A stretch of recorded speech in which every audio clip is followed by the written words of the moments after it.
Netflix, Canal+, Prime Video, Salto, Disney+.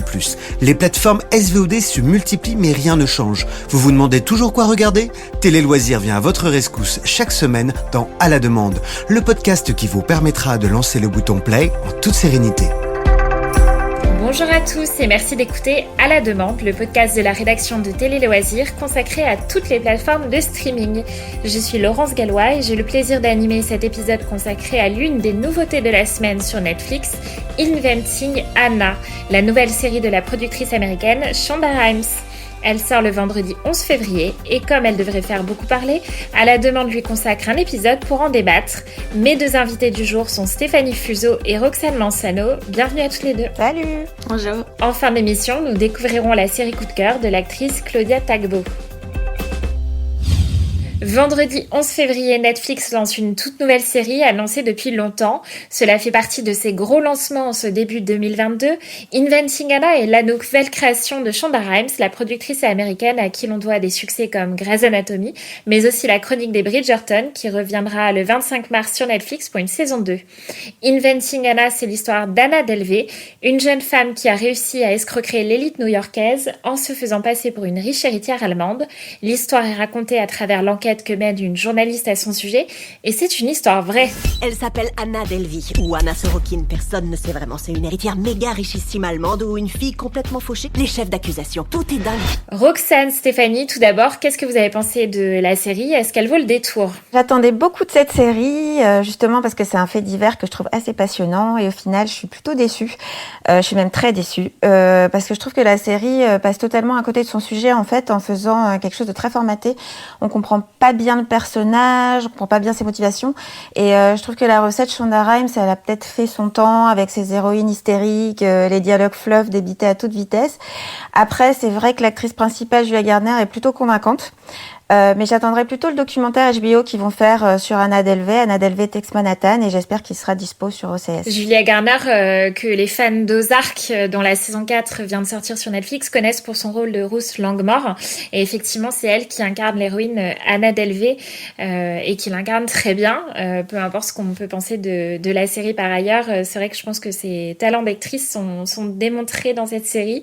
Roxane, quel est ton sentiment, toi, sur Inventing Anna ? Alors moi, comme Stéphanie, c'est vrai que j'en attendais beaucoup. Non pas parce que je suis experte en faits divers comme Stéphanie, parce que ce n'est pas mon cas. Je connaissais vraiment pas à fond l'histoire vraie, mais le sujet m'a interpellée et ça m'a intriguée, donc je voulais vraiment en savoir plus. Et aussi, bon, on va pas se mentir, c'est pour Shonda Rhimes. Dès qu'elle a une série qui sort, je me précipite pour regarder, parce que généralement, je ne suis pas déçue. Donc j'avais vraiment hâte. Mais voilà. Alors, je suis peut-être pas aussi déçue que toi, Steph. Mais c'est vrai que je suis quand même plus partagée. Parce que bon, la série n'est pas fantastique, hein, on va pas se mentir, il y a quand même pas mal de défauts. Je pense qu'on en reviendra un peu plus tout à l'heure. Mais malgré ça, j'ai quand même été intéressée. C'est vraiment à cause de l'histoire vraie, quoi. On a vraiment envie de savoir. J'ai envie de savoir la suite, de savoir ce qui s'est passé. Est-ce que ça correspond vraiment à la réalité ? À voir. Mais voilà, c'est intriguant et j'avais envie de continuer tout au long de la série pour voir les épisodes. Alors, point positif, point négatif, ce serait quoi pour l'une et pour l'autre ? Point positif, ce qu'a dit Roxane, c'est-à-dire l'histoire, la base de la série, parce que c'est quand même une histoire assez folle et c'est un super matériau pour faire une série. Et le jeu des comédiens qui est plutôt solide et du coup ça passe quand même, enfin ça se regarde quand même très facilement. Roxane ? Point fort évidemment, mais c'est pareil, c'est l'histoire vraie. Histoire totalement folle. Voilà, elle est complètement folle. C'est fou de se dire qu'une jeune fille dans la vingtaine, bon même n'importe quel âge, mais voilà même à son âge, elle n'est même pas américaine ni rien, et qui arrive comme ça à escroquer des gens riches, des banquiers. Je veux dire. Je sais pas comment elle fait, moi je ne pourrais pas, même si j'ai bien besoin d'argent de temps en temps, je vais peut-être retenir quelques conseils, c'est ce qu'il faut pas faire. Mais non, mais c'est l'histoire vraie. Alors moi je voulais pas du tout lire ce qui s'est passé avant. Voilà, je connaissais à peu près, on va dire la base d'origine, mais je n'avais pas tous les détails. Je voulais vraiment avoir une surprise en regardant les épisodes, avoir vraiment découvrir, être intriguée par tout ce qui se passe, découvrir au fil des épisodes, parce que c'est vraiment ça le point fort et ce qui m'a tenue en haleine tout le long. Je voulais savoir ce qui s'est passé, comment elle en est arrivée là, qui elle est vraiment, même comment la journaliste elle a mené son enquête. Ce qu'il faut dire peut-être, c'est que la construction de la série est assez particulière parce qu'on suit effectivement l'enquête de la journaliste. Donc une fois que Anna Delvey a été accusée pour tous ses méfaits, et ensuite chaque épisode fait des allers-retours en fait entre le présent et le passé, ce qui s'est vraiment passé, comment Anna a fait ce qu'elle a fait, pourquoi, etc. Et en plus à travers divers personnages. Donc du coup c'est une construction assez complexe quand même. C'est un peu confus, effectivement. Je pense que l'intérêt de ces séries-là, c'est pas vraiment de savoir ce qui est vrai ou pas, parce que finalement, quand on regarde la série, on comprend pas trop. On est perdu entre ce qui peut être vrai ou pas. Mais c'est d'aller fureter après, de faire des recherches et de découvrir justement quelle est la vraie histoire.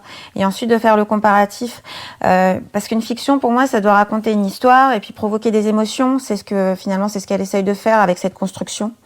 Et puis après, ça peut nous amener à aller se renseigner. Par exemple, ce que je fais moi aussi quand je regarde une série comme ça, c'est tout de suite je vais voir leur tête sur internet, la vraie tête des protagonistes, et c'est là qu'on se rend compte du travail aussi qui est fait par les comédiens de maquillage, où ils sont souvent très ressemblants. Donc ça, c'est un aspect aussi très intéressant. Après, c'est vrai que l'histoire elle est un petit peu confuse. Faut suivre. Et alors les points négatifs du coup dont on parlait, ce serait quoi pour toi, Steph? Ah, moi, ce serait la forme, en fait. C'est-à-dire que je me suis sentie un petit peu déconnectée parce que je trouve que ça ressemble vraiment trop à une série. Donc, autant le sujet est vrai, autant les personnages sont crédibles, etc. Mais du coup, dans le jeu, c'est toujours un petit peu excessif quand même. Donc, ça fait vraiment produit série, un petit peu marketé, production Shonda Rhimes et tout ça. Donc ça manque un peu d'authenticité et je me suis pas reconnue dedans. J'avais toujours à l'esprit que j'étais en train de regarder une série, ça m'a un peu perdue dans le film. Et toi, Roxane? Moi, je suis d'accord, je rejoins Stéphanie pour ce sujet-là. Et aussi, comme tu disais, Laurence, quand tu as expliqué comment était construite la série finalement, du coup, on s'intéressait donc à l'histoire vraie d'Anna Delvey, mais racontée finalement par une journaliste qui mène son enquête. J'ai trouvé que du coup, c'était fouillis. On se perd un peu.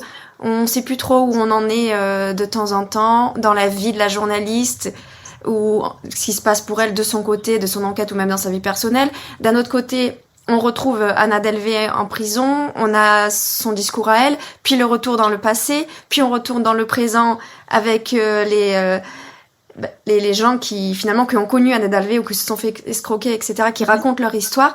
Ça c'est fouillis, c'est poussif, ça me perd un peu, et ça j'ai trouvé vraiment ça dommage parce que du coup je trouvais que les intrigues elles étaient un peu mal exploitées. J'étais intéressée par certaines choses puis on passait à autre chose et voilà, j'étais pas très intéressée par tout ça. J'ai juste quelques questions. Moi j'ai une question. Que portez-vous? Vous avez l'air pauvre. Et personne me parle du rôle de la journaliste qui est quand même extrêmement agaçante, non? J'allais y venir, je la trouve vraiment aussi, je trouvais que c'était mal joué. Alors je sais pas si c'est mal joué ou... Bon, je vais faire une petite confidence, j'ai regardé en version française. Ou est-ce que c'est le doublage qui fait ça? Je ne sais pas. Ah non, même en anglais c'est pareil. Elle est pas convaincante. Ça me rassure du coup. Ouais, c'est que elle est pas convaincante. Pas convaincante du tout. Et d'ailleurs, je vais même citer un collègue, Jérémy Mingot, qui a déjà fait des apparitions dans le podcast. Je pense que certains vont reconnaître. Mais voilà, je rends à César ce qui appartient à César. Mais il l'a dit, voilà, une journaliste qui pense à regarder Instagram à cette époque-là, après 3 semaines d'enquête, non. Aucun journaliste ne fait ça, ce n'est pas possible. Et c'est vrai, il a raison, il y a plein d'incohérences comme ça. Alors je pense qu'ils ont établi ça pour faire, voilà, parce que c'est, comme tu disais Steph, c'est construit comme une série, une fiction. Donc il fallait qu'un épisode on se sente sur ça, un autre épisode c'est sur ça. Et je pense que c'est à cause de ça, mais du coup c'est pas du tout réaliste et on rentre pas dedans. A priori, je pense que ni l'une ni l'autre n'aura vraiment envie de voir une saison 2. Je pose comme la question, est-ce qu'on sait s'il peut y avoir une suite du coup? Pour l'instant, il n'y a pas du tout d'infos concernant une saison 2, ni de rumeurs, ni de frémissements.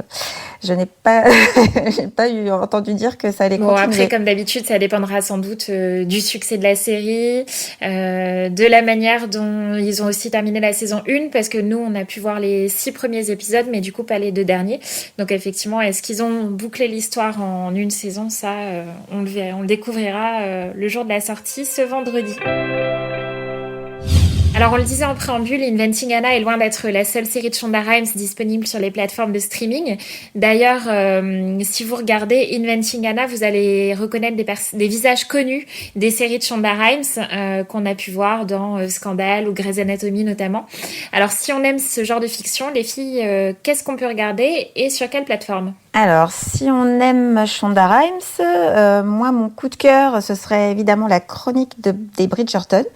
C'est une chronique historique dans la haute société londonienne du 19e siècle, avec un petit parfum de Gossip Girl. C'est romantique et un peu bitchy, donc on adore. Et puis bien, donc sur Netflix.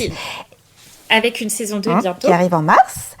Et puis bien sûr, Scandale, qui est un peu une des séries qui a quand même fait connaître Shonda Rhimes, une série politique et surtout une histoire d'amour impossible entre une experte en relations publiques, Olivia Pope, et le séduisant président des États-Unis, qu'on adore aussi, Fitz Grant.